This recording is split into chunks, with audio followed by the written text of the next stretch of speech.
اب میں ایک موضوع لے رہا ہوں، یہ جو قربانی کا مسئلہ ہے، اس کے بارے میں ایک زمانے میں تو بہت منکرین حدیث کی طرف سے اس کے خلاف بڑی جو ہے ایک مہم چلی تھی کہ ختم کیا جائے اس کو، یہ خام خواہ جو ہے خرچ ہوتا ہے بہت بڑا اور ضائع ہوتا ہے گوشت،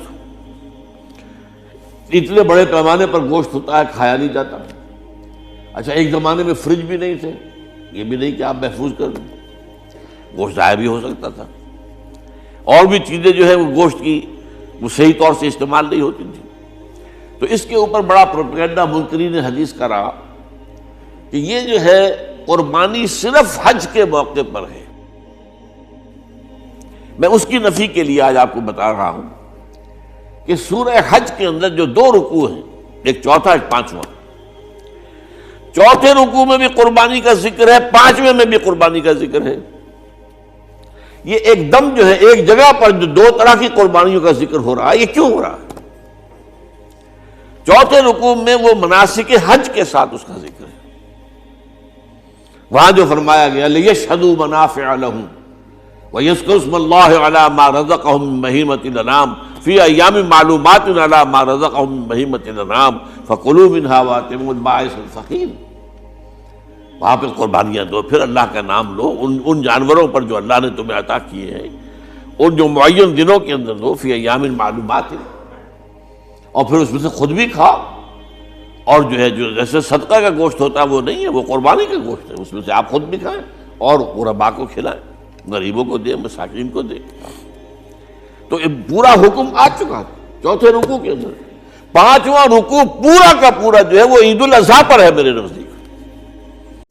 سورہ حج کے چوتھے رکوع کے اندر وہ جو قربانی ہے حج کے ساتھ، اس کا ذکر آ چکا۔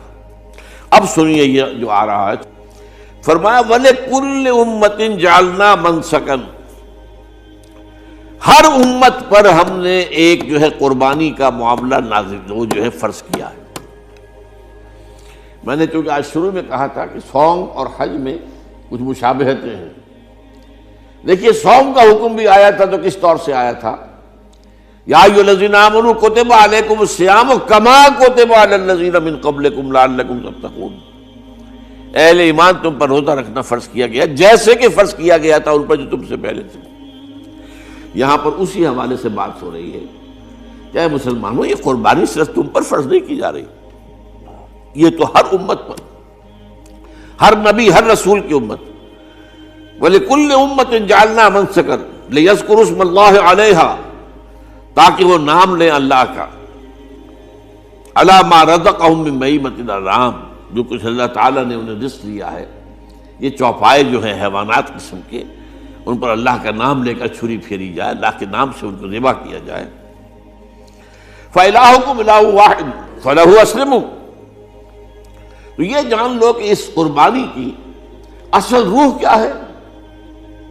وہ یہ ہے کہ اللہ تمہارا ایک الہ ہے، اسی کے سامنے تمہیں سر جھکانا ہے۔ یہ روح تقویٰ اگر نہیں ہوگی تو یہ قربانی بے معنی ہو جائے گی۔